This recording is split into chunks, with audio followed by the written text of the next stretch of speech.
No survivors, 9 Australians perish on a flight to Kokoda as the nation closes ranks around the bereaved. It's a rather tragic conclusion to a very wonderful life. No warrant required, tighter terror laws on the way. And the last word on the sinking of the Sydney.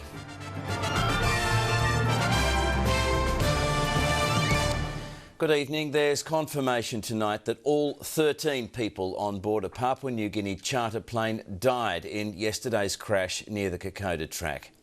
Among the dead are the aircraft's crew, as well as 9 Australians and a Japanese national who were on their way to begin the famous walk. The plane came down in thick jungle near its destination. Rescuers spotted the wreckage this morning and quickly deduced no one could have survived. We begin our coverage with PNG correspondent Liam Fox. The wreckage of the airline's PNG flight was discovered shortly after the search resumed this morning.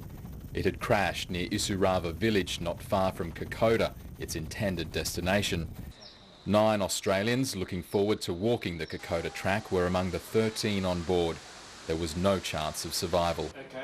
Pilot David Inau was one of the first to see the site and took these photos. What we saw was that after the impact, and I think 1 or 2 trees were severed from the top. There were stumps standing there, and right down the bottom, the remains of the aircraft had come to a complete stop. During the day, friends and relatives of the 3 Papua New Guineans on board gathered outside the office of Airlines PNG, anxious for news. But I'm not releasing many information. Jack Dale was another who saw the crash site firsthand and delivered the bad news.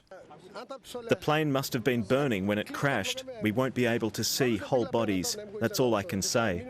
Efforts are now turning towards investigating the cause of the crash, but that's going to be difficult. The crash site is about 5,000 feet on the mountain, beside a mountain, and the people have been dropped on the ground 5,000 feet below. Australian and PNG investigators will attempt to trek to the crash site tomorrow. Liam Fox, ABC News, Port Moresby. In the victims' home states of Victoria and Queensland, families and friends are struggling to come to terms with the tragedy. There was a minute's silence in federal parliament today for the 9 Australians who perished. And the Melbourne-based tour company involved has also extended its condolences to the families. Thousands of kilometres away, families and friends of the adventurers faced an agonising wait. Obviously, it's very difficult for her at the moment. It's a very trying time when you have to wait to hear what's happening when you're on the other, in another country. Relatives sought comfort from family as information trickled through from the Department of Foreign Affairs. But by early afternoon, their worst fears were realised. We have some very bad news from Papua New Guinea. There were no survivors from the clash. There is a horrible tragedy involved when families send off their loved ones for what they expect to be the experience of a lifetime, only for it to turn into a tragedy such as this.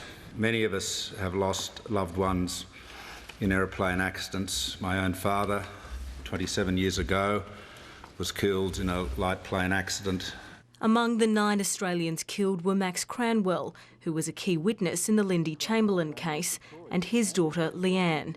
Ewan Comrie was a young father also from Gippsland. It's a rather tragic conclusion to a very wonderful life.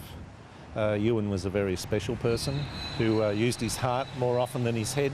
28-year-old Bendigo man Peter Holliday was doing the trip in honour of his grandfather.